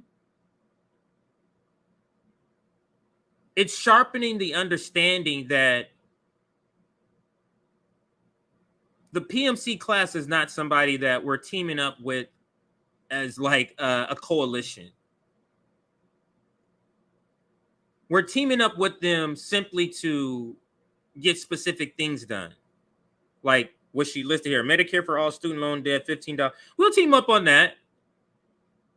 Individual legislation on that. As far as getting a candidate, nah. There is simply no way. There's just simply a segment of people on the left that says there's no way that we're going back to this well. After everything that's happened, we're going back to the Democratic Party. We're getting somebody who is left, who's less ideological than Bernie Sanders, who's a Zionist.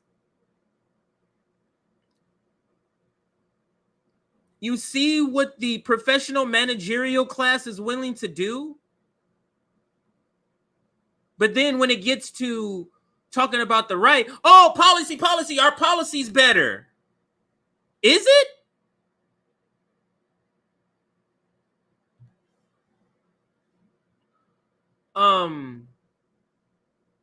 Now there's another part in here. I don't know if she said it or not in here that I remember now that I told Nick about, but I don't remember her saying it. Let me see if she says Is it. what you just said. He's the candidate is the one who sets the candidate's agenda.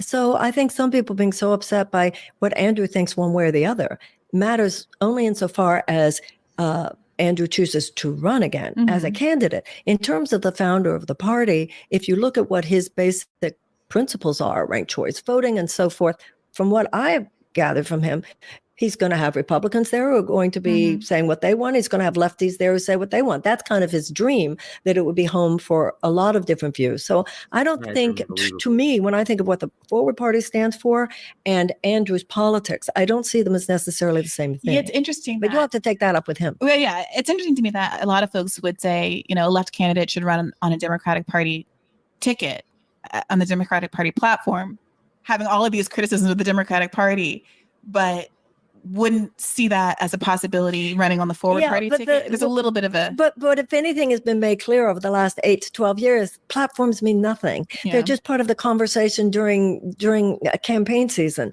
And then it's just like paper that they basically shred. And by the way, when you were talking about the other agenda that I think is item that I think is so important for a real progressive candidate, it has to do with a fundamental this part right here challenge to the military-industrial complex. And the way that both parties just every year continue to authorize national defense authorization, $778 billion alone. And I don't think... Surprised to hear her say this, considering her views on Zionism, considering her views on the Ukraine war. Very bizarre to hear this. So let's listen to this again. Now, again, she's saying this before the Ukraine war started. So it's easy. It probably was easier then. Wait, let me make... Yeah, a year ago. Has it been a year? No. So it's a little more than a year. So I think, this is before the war broke out. So let's listen to this part again. Fundamental challenge to the military-industrial complex. And the way that both parties just every year continue to authorize national defense authorization, $778 billion alone. And I don't... Yeah, 778. I think that was less than... So this is before the war broke out. I think the left has been robust enough about that over the last few years. She's saying that the left haven't been robust enough. So I'm hoping that if she does end up showing up to RBN, for me, foreign policy is what needs to be zeroed in on. Because Medicare for all, student loan debt, $15 minimum wage, free college, Green New Deal, these are all regular things. These are all regular things. You mean Medicare for all? Now, that's probably the only thing that Biden doesn't agree. But Biden he says he wants to do stuff for the student loan debt, or he did. According to him, he says he wants $15 minimum wage. He said something about free college for city or local, I can't remember, some kind of city college or community college. So he says he's for the environment. Like, that's what I'm saying. Like, this is like 2008. Like, if you were saying this back in 2015, for example, with Bernie, these were all things that wasn't popular yet. Medicare for all, student loan debt, these are all things that are popularized now. This is almost not even left. There's freaking conservatives who agree with a lot of this stuff. So she's not right for this moment. Young, you couldn't separate a leftist perspective from serious anti-war, from serious challenge to the military machine, the war machine. Partly because there was a draft then. But I think it's starting to happen more with people like Andrew Coburn, with people like Joseph Ancione, with people like Stephen Simler. But I hope it becomes more and more of a conversation on the American left. Yeah. I think you're absolutely right. And it's interesting that people are going to be listening to this on Martin Luther King Day. And, one narrative that is told is that it's when Martin Luther King Jr. turned his eye toward imperialism and started his, ramping up his critiques of the Vietnam War. Let's go to the next video. This is on stream that. This is one stream that's literally making me depressed as I listen to this person. This is like making me depressed. It's like, I don't know if the US left, as long as the professional managerial class is sort of vocally leading it, it'll always be doing this stupid shit like this. You have people with no material connection to poverty, no material connection to police brutality, and so on, all the other marginalized and groups making decisions like picking Marianne Williamson and promoting her and saying all this stuff like this person. I don't get it. I don't get it. I guess. Let's bring up my next video here. So let's go back to Twitter so I can bring up my AOC stuff here, because we do want to do some more AOC walk. That is not the right one. This is the right one. Okay.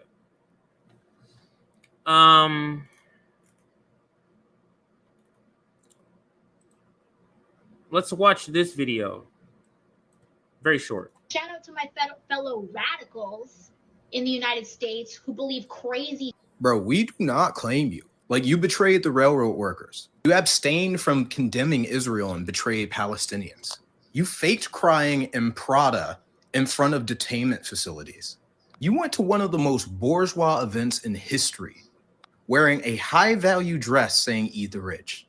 You voted in line with Nancy Pelosi and Chuck Schumer, one of which, mind you, literally does insider trading. You've capitulated endless concessions to the bourgeois and use yourself faking socialism to elevate yourself into popularity. You haven't petitioned for general strikes, haven't encouraged your constituents to withhold their votes. I don't hear you saying things like housing is a human right, nutrition is a human right. Barely hear you talk about healthcare anymore. You are not a radical. You're a liberal. You're not one of us. You act like you care so you can profit off of it. He just basically described her white moderate position, or what she takes, in a nutshell. Let's listen to it and now break it down. Let's listen to it once it restarts. Yeah. Shout out to my fellow radicals in the United States who believe crazy. Bro, we do not claim you. Like, you betrayed the railroad workers. You abstained from condemning Israel and betrayed Palestinians. You faked. Now, abstain and betrayed Palestinians. What do we think Marianne Williamson is going to do with Palestinians, about Palestinians? So let's make it clear. Israel shows up to your house, slowly takes over all the rooms, now has you in the corner, and is killing and hitting and doing all types of things to you. Marianne Williamson is a person who says, I believe in a two-state solution. We need to have a solution where the person who is taking over your house and you need to come together and come up to a two-house solution. That's Marianne Williamson. And the left, based on how the professional managerial class operates, is willing to sell Palestinians out for what? Somebody can say Medicare for all, student loan debt, $15 minimum wage on stage. That's where the left is.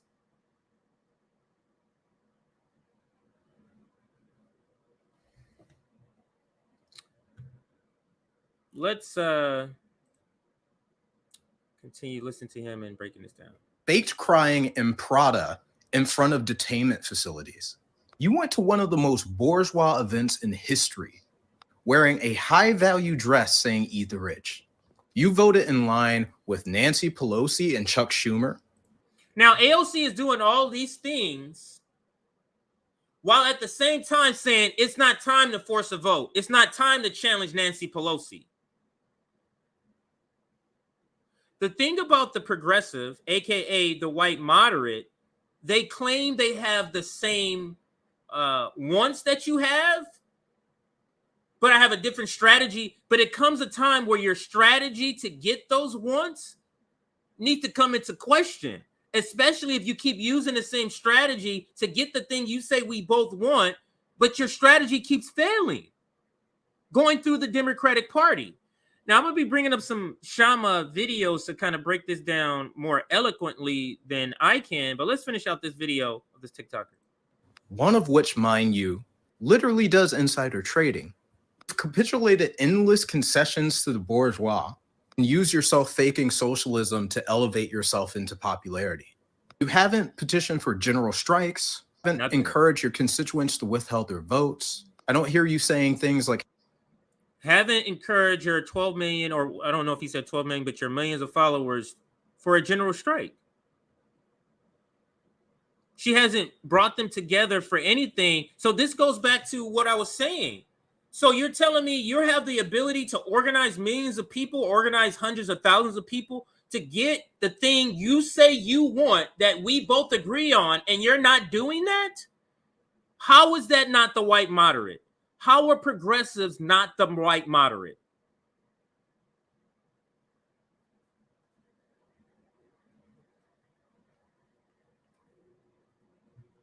It's not this time to vote against breaking a strike. Not this time.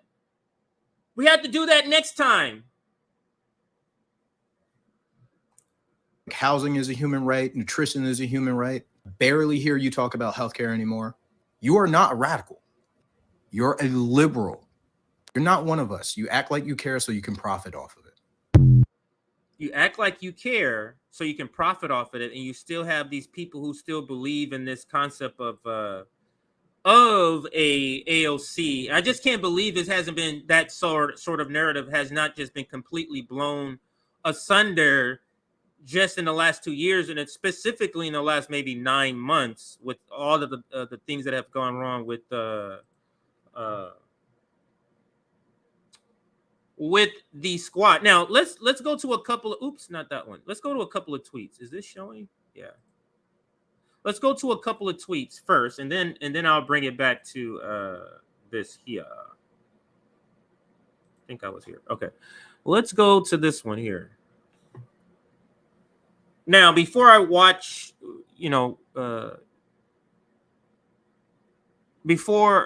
I watched, actually, let me just play this. I don't need to preface this one. So Marianne Williamson put this one out today, and let's just listen to some of what she says here. The near poor and the afraid of becoming poor. You have a third of the American. Let's talk about what's really going on in this country. If you put together the poor, the near poor, and the afraid of becoming poor, you have a third of the American people. You still have locked in as a feature, not as a bug, to this neoliberal establishment, an income disparity, the likes of which we have not seen in 100 years. That's what needs to be challenged. It's not whether we challenge Biden or whether we challenge Kamala Harris. We must challenge the entire system. We must challenge the entire system. It's not whether we challenge Biden or Kamala Harris. It's not. System that makes a free market more important than free people. Remember, FDR said, a necessitous man is not a free man. The fact that there are 600,000 people who are homeless, the fact that there are still tens of millions of people who do not have health insurance. So yes, Joe Biden has made some things easier. He has alleviated some stress, all of which is to be appreciated. But we need more than the alleviation of stress. We need to challenge the underlying. So let's talk about all the things that she says she wants and is fighting for minimum for a leftist challenger. I have it listed here, so let's look at it. Medicare for all. You're the president. How are you going to make that happen? Congress is still the same. Student loan debt. You could make that happen. Will she? I'm not sold on it. $15 minimum wage. Again, not sure how she's going to make that happen. Free college. There's certain things she can do to make certain colleges unilaterally. Green New Deal. We have to stop looking at the candidacy of somebody as we're having to settle. We're having to settle for primarily for the reason that we're settling for this milquetoast candidate because the milquetoast candidate has to be milquetoast if they're left. They have to buy into certain narratives from the Democratic Party, like January 6th, like Russiagate. So let's listen to more to what she said, and then I'm going to get to some more AOC stuff. And particularly corporate forces that make the return of that stress always inevitable. We need genuine economic reform, fundamental economic reform, such as you get from universal health care, such as you get from free college. If the Democratic Party is not a channel for that conversation, then the Democratic Party has completely strayed. She said if the Democratic Party is not a channel for those things, didn't Joe Biden said he'll veto it? Aren't they getting paid millions from insurance companies? Like, are we believing that the Democratic Party, as this is what she's selling, the Democratic Party is the vehicle that's going to deliver these things that progressives want? This is not even serious. Man, this is not in serious. In my expression for this episode, it is because it feels like I have to do this episode, but it feels so like a waste of my time.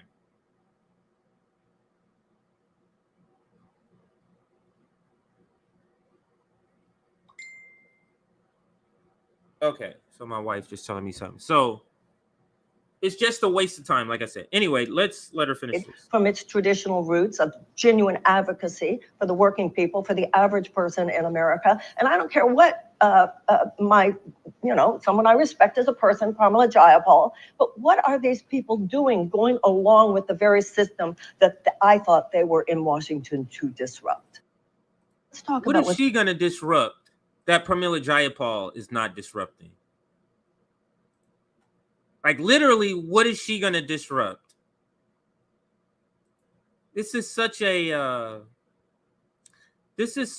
poor attempt at a presidential candidate for the left. Like, if you think they think we look stupid and ridiculous and weak, putting up a candidate like Marianne Williamson is not going to dispel them of that. They'll be like, oh yeah, see, what do we tell you? Having somebody who's not willing to go, having a leader, and in this case, if she's running, she would be like the leader. Having a leader that's not willing to go to the mat. What do you think the movement's going to be like? Yeah, man, I'm trying. So, yeah, it feels like a complete waste of time because it feels like we've done so much content in this area and we've had so many conversations and summits that it's like, really? That's the feeling. It's like, really, this is what we're doing after all this shit we've been talking about. Astonishing. So here is what I wrote to that video. The left challenger to Biden says it's not about challenging Biden or Kamala.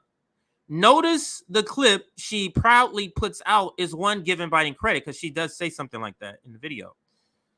Have we not learned our lesson from Bernie Sanders and his friend Joe? Nonsense. Now, this is what I was alluding to here.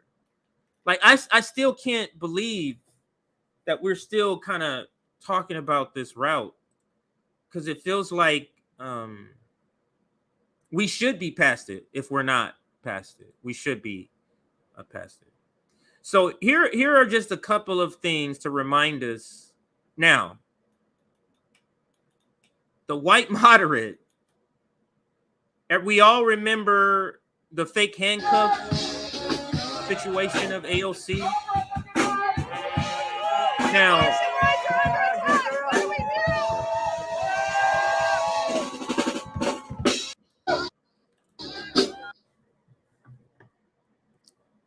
man, the left is so clownish. This is some clown shit here. Like, if I was in another country, just like I would look to the U.S. left to write jokes. That's what I would do. I would look to the U.S. left to literally write jokes. This is literally a joke. You tell me this is not an SNL skit where the guy's not really, or the person's not really handcuffed? And then look at this.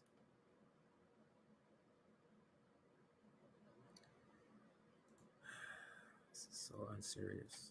This is so not a person that's about. This is a person that's enjoying her celebrityhood.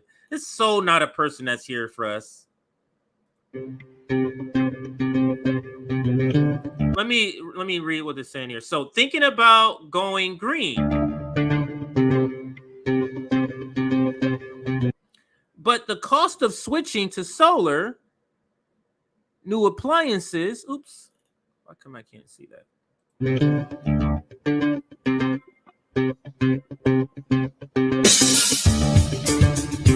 We got you.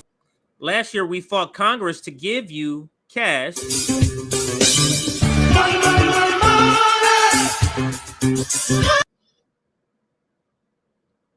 for new heat pump AC units, furnaces, appliances, credits to help low-income family upgrades, up to 7,000 switching to E and EV. I think that's a vehicle, right? I think that's a 7,500 on an electric vehicle, which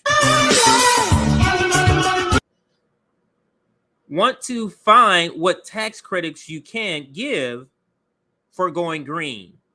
Now,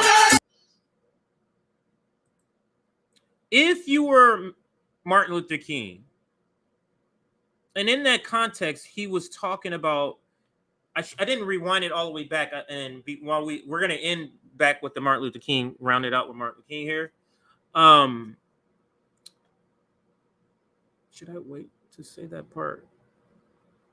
Well, when in the beginning, when we first the introduction, they're talking about how they're breaking the law and then it goes into how the white moderate is not willing to do much. So, what are you doing to get the Green New Deal besides electoralism, AOC? I think that will be the question that MLK will be asking the white moderate, in this case, the progressives. Because all of these things, I mean, I guess they're nice for consumer, but the military industrial complex that you voted for to send hundreds of million or $100 billion to Ukraine, where they have tanks that literally, and we did a segment on this, these Abrams tanks take 60 gallons of gas per hour. So you voted to send those tanks. You're voting to fund to send those tanks that pollute at a very high rate, astronomical rate, and then you do this to think that sort of like papers over it. White moderate, presenting, look at my solutions, but the solutions aren't enough. And these are the solutions of a person who's trying to be civil with the power structure.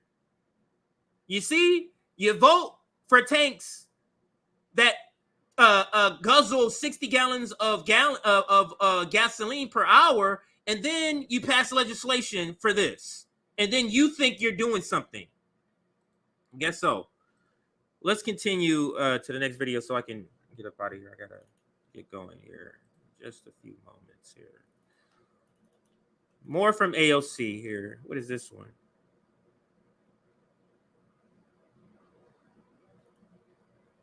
I mean, you tell me this is a real serious person. Is this a serious person, or is this I guess this is people like this, I guess.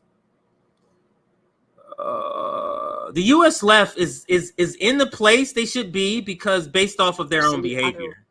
Republican meltdown where they're like, you can take my gas stove or my cold dead hands, or how dare you talk about gas stoves? You have a gas stove. First of all, I rent. Is this a serious person that's fighting for workers for you? Choosing to go at a culture war issue, and I guess the gas stove is now a culture war issue? This is serious to y'all.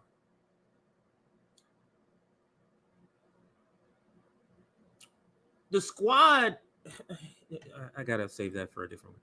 All right, so let's continue to go to my bookmarks, because I think there's one more video of AOC. I played that one, but then is it this one? Yeah, this one. Let's listen to these guys. This is the second time I've seen them. I'm not sure who they are, but it's the second time I've seen these two guys. End here is that Force the Vote was designed as a way to unite some of the populist left factions with the squad. Jimmy Dore even said that himself. He says, I know I've given you guys a hard time. I will let bygones be bygones if you go to bat for us here. And then I will support you here. Right. And you will get incoming like politics from the mainstream media, from leadership, just like these Republican holdouts got. But if you notice, Gates and Boebert and Chip Roy, they all had a lot of defenders online. Twitter had their back. It wasn't maybe a majority of the party had their back, but a very sort of devoted, tuned in, hardcore contingent of the Republican base had their back through it all. And that's part of the reason why they survived it, why they did not come out bloodied. They did not come out bloodied. The coalition did not come out. So instead of worrying about her reputational harm, you would have came out bloody, but you would have had hundreds of thousands, if not millions of people here to support you, as he's pointing out that the Freedom Caucus got. But you want support from the ruling class instead of the workers, instead of the poor and working class. Fractured. That was one of the points that she made at the beginning. They did great reputational damage. They're weakened. No, they're not. No, they're not. And I'm going to prove that they're not in just a moment. They're stronger than they've ever been. Exactly. But we're going to prove that in just a moment, because the way she ends this is truly spectacular. For us to look to guidance, look to the grassroots for guidance. And sometimes you don't hear anything until after something bad happens. And so a lot of what we're doing right now is building our infrastructure, not just internally. Again, Force the Vote was about the grassroots giving you guys guidance. We were telling you, hey, this is what we'd like you to do for us. Do it, and we'll have your back. It wasn't designed as this hostile thing. It only became hostile because you made up a bullshit story about how you couldn't do it, much like you're making up a bullshit story about now about why you were right not to do it and why you won't do it again. The point that I just want to drive home. Wait, let me see. It says it right here. The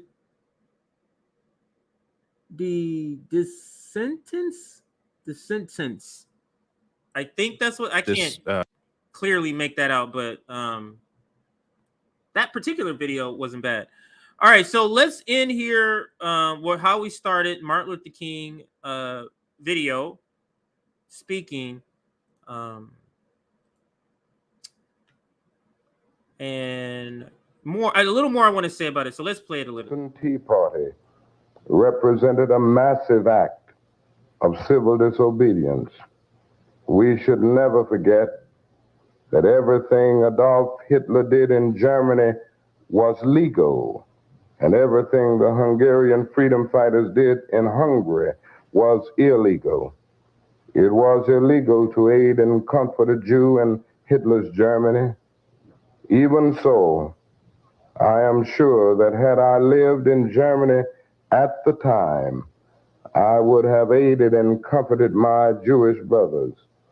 If today I lived in a communist country where certain principles dear to the Christian faith are suppressed, I would openly advocate. You think right here where he said, if I was in a communist country, you think that's an indication that he's a communist? How he places that here? Like, why would he pick communist country? And he's using it to say, as if I was in a country I like. That's what it feels like. He's saying, if I wasn't even in a country I like a communist country, and they were doing this against Christians, I would even do this too. So that's what it feels like. He's using the word communist country in this context here. Advocate disobeying that country's anti-religious laws. I must make two honest confessions to you, my Christian and Jewish brothers. First, I must confess that over the past few years, I have been gravely disappointed with the white. So I'm going to, as he's saying it, I'm going to say it over him, but I'm going to replace the words with progressive and Negro. And this is how we're going to close out today. Had I lived in Germany at the time, I would have aided and comforted my Jewish brothers. If today I lived in a communist country where certain principles dear to the Christian faith are suppressed, I would openly advocate disobeying that country's anti-religious laws. I must make two honest confessions to you. I must make two my honest Christian confessions to and you, Jewish brothers. my brethren. First, I must confess. First, I must over confess. The past few years, I have been over the past few gravely years, disappointed. I've been gravely with disappointed the white moderate. with the progressive. I have almost reached the regrettable conclusion. I've almost reached the regrettable that the conclusion great stumbling that the block workers' great stumbling block in a stride towards liberation is not the Trump supporter, not the Proud Boys, white moderate, but the who progressive is more Democrat, devoted to order than to justice, or devoted to who order than negative justice, peace, who prefers negative peace, peace, tension, which is the absence of tension, positive peace, to a positive which peace, is the presence of justice, which is the presence of justice, who constantly says, "I agree with you in the goal you seek," who constantly says, "I agree with you in the goal which you seek, direct action, but I can't agree with you with the methods forced to vote." So I'll leave you here with the rest of this speech. I'll toss up your comments on my way out. I don't think, let me just run through and put up some, I don't think there was any super chats. I didn't, but I'm going to put up a bunch of comments. So even after the video, the screen will go black and some music will start to play, but I'm going to still be putting up a bunch of your comments. So let me know where you're at. Let me know what you think about this white moderate episode. Let me know what you think about Marianne Williamson. Put all of those in the chat, and I'm going to toss all those comments up, or anything else. I'm going to toss those comments up. So we'll finish out this, and then we'll get to the other part here. So here is who MLK. paternalistically believes he can set the timetable for another man's freedom, who lives by a mythical concept of time, and who constantly advises the Negro to wait for a more convenient season. Shallow understanding from people of goodwill is more frustrating than absolute misunderstanding from people of ill will. Lukewarm acceptance is much more bewildering than outright rejection. I had hoped that the white moderate would understand that law and order exist for the purpose of establishing justice, and that when they fail in this purpose, they become the dangerously structured dams that block the flow to social progress. I had hoped that white moderates would understand that the present tension in the South is a necessary phase of the transition from an obnoxious negative peace in which the Negro passively accepted his unjust plight to a substantive and positive peace in which all men will respect the dignity and worth of human personality. Actually, we who engage in nonviolent direct action are not the creators of tension. We merely bring to the surface the hidden tension that is already alive. We bring it out in the open where it can be seen and dealt with, like a boil that can never be cured, so long as it is covered up, but must be open with all its ugliness to the natural medicines of air and light. When just